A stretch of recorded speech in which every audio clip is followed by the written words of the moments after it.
Shalom, salam berkat dari kami untuk pendengar sekalian. Saat ini pendengar akan diberkati dengan program Hari Ini Harinya Tuhan bagian yang ke-8. Sebuah program rohani tentang doktrin Alkitab yang menolong kita untuk semakin tertanam dalam kebenaran firman dan bertumbuh dalam kemuliaan. Bersama hambanya, Pendeta Gilbert Lumwendo, STH.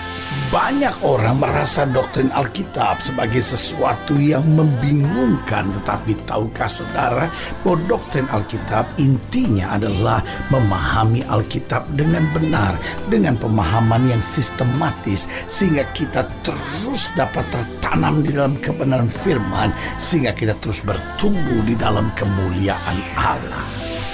Buka hati saudara sekalian untuk menerima berkat-berkat firman-Nya hari ini. Salah satu kebodohan terbesar dalam kehidupan kita sebagai orang percaya yaitu menolak kehendak Tuhan. Karena pada dasarnya jika kita berjalan pada kehendak Tuhan, maka kita akan menang, kita akan melihat mujizat, kita akan lihat perkara-perkara dahsyat dalam kehidupan kita.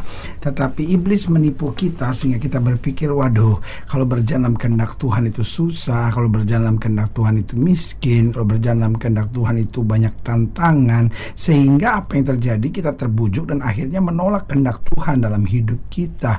Tetapi harus kita akui bahwa pada dasarnya Allah kita adalah Allah yang Maha Kuasa.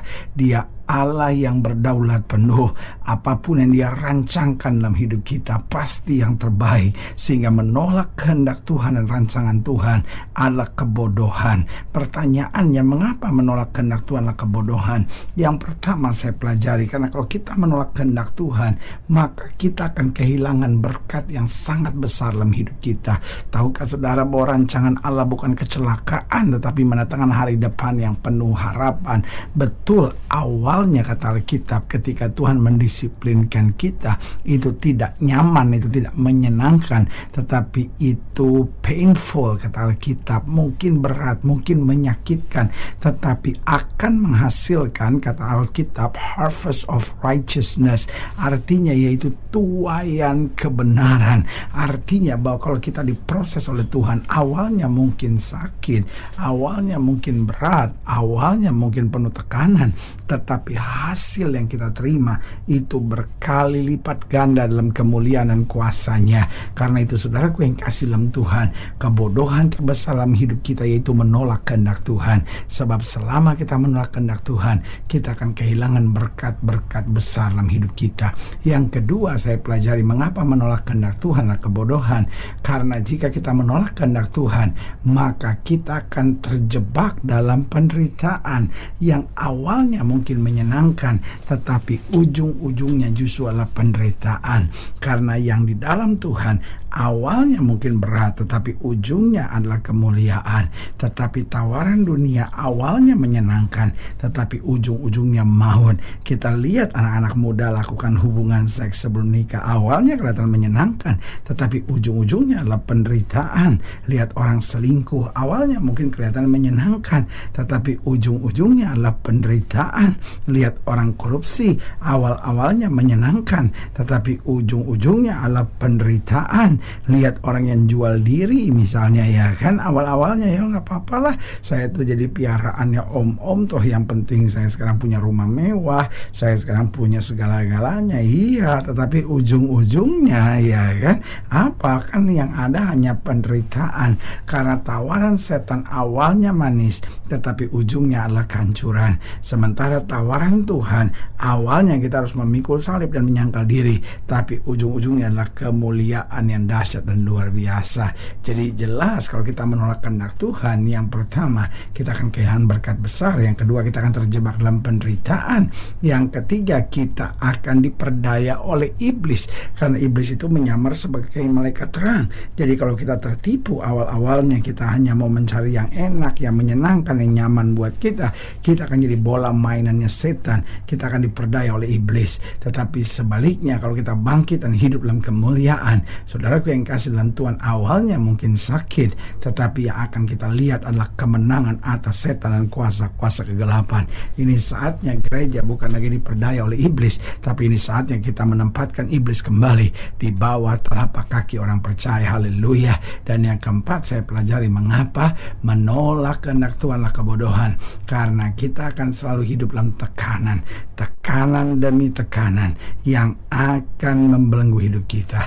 Karena itu, sebagai hamba Allah, saya hanya mau ingatkan kita sekalian sebagai gereja Tuhan, mari kita bangkit, mari kita kembali berjalan dalam kehendak Tuhan, mari kita berjalan dalam kemuliaan Tuhan, mari kita kembali berjalan rancangan-rancangan Tuhan, sehingga apa yang tidak pernah kita pikirkan, itu yang Tuhan akan sediakan buat kita yang mengasihi Dia. Haleluya. Selamat datang dalam program kita hari ini, harinya Tuhan, sebuah program rohani yang kembali mengingatkan kepada kita betapa pentingnya kita menjadikan firman Tuhan sebagai dasar keseharian hidup kita. Karena selama kita jadikan firman Tuhan sebagai dasar keseharian hidup kita, langkah-langkah ke depan kita penuh dengan kepastian, kemenangan, berkat, mujizat, dan perkara-perkara besar. Haleluya. Dan dalam program ini kita sedang membahas tentang menolak kehendak Tuhan. Karena memang kalau kita menolak kehendak Tuhan, yang ada hanya penderitaan, yang ada hanya kesulitan, yang ada hanya tekanan. Tetapi sebaliknya, kalau kita berjalan dalam kehendak Tuhan, yang kita lihat adalah anugerah, yang kita lihat adalah mujizat, dan yang kita lihat adalah kemuliaan Tuhan dinyatakan. Haleluya.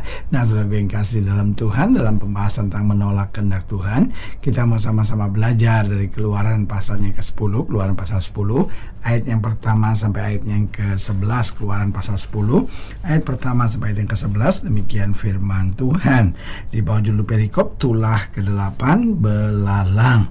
Keluaran 10 ayat 1 sampai ayat yang ke-11. Berfirmanlah Tuhan kepada Musa, pergilah menghadap Fir'aun, sebab aku telah membuat hatinya dan hati para pegawainya berkeras, supaya aku mengadakan tanda-tanda mujizat yang kubuat ini di antara mereka, dan supaya engkau dapat menceritakan kepada anak cucumu bagaimana aku mempermain-mainkan orang Mesir dan tanda-tanda mujizat mana yang telah aku lakukan di antara mereka, supaya kamu mengetahui bahwa akulah Tuhan. Ayat 3. Lalu Musa dan Harun pergi menghadap Fir'aun dan berkata kepadanya, beginilah firman Tuhan Allah orang Ibrani, berapa lama lagi engkau menolak untuk merendahkan dirimu di hadapanku? Biarkanlah umatku pergi, supaya mereka beribadah kepadaku. Sebab jika engkau menolak membiarkan umatku pergi, maka besok aku akan mendatangkan belalang-belalang ke dalam daerahmu. Belalang-belalang itu akan menutupi permukaan bumi, sehingga orang tidak dapat melihat tanah. Ayat yang kelima, belalang-belalang itu akan menutupi permukaan bumi, sehingga orang tidak dapat melihat tanah. Belalang itu akan memakan habis sisa yang terluput yang masih tinggal bagimu dari hujan es itu, bahkan akan memakan habis segala pohonmu yang tumbuh di padang. Belalang itu akan memenuhi rumahmu, rumah semua pegawaimu, rumah semua orang Mesir, seperti yang belum pernah dilihat oleh bapamu dan nenek moyangmu sejak mereka lahir ke bumi sampai hari ini. Lalu berpalinglah ia dan keluar meninggalkan Fir'aun. Ayat yang ke-7, sesudah itu berkatalah para pegawai Firaun kepadanya, berapa lama lagi orang ini akan menjadi jerat kepada kita? Biarkanlah orang-orang itu pergi supaya mereka beribadah kepada Tuhan Allah mereka. Belumkah Tuhanku insaf bahwa Mesir pasti akan binasa? Lalu Musa dan Harun dibawalah kembali kepada Firaun, dan berkata Firaun kepada mereka, pergilah beribadah kepada Tuhan Allahmu. Siapa-siapa sebenarnya yang akan pergi itu? Jawab Musa, kami hendak pergi dengan orang-orang yang muda dan yang tua, dengan anak-anak lelaki kami dan perempuan, dengan kambing domba kami dan lembu sapi kami, sebab kami harus mengadakan perayaan untuk Tuhan.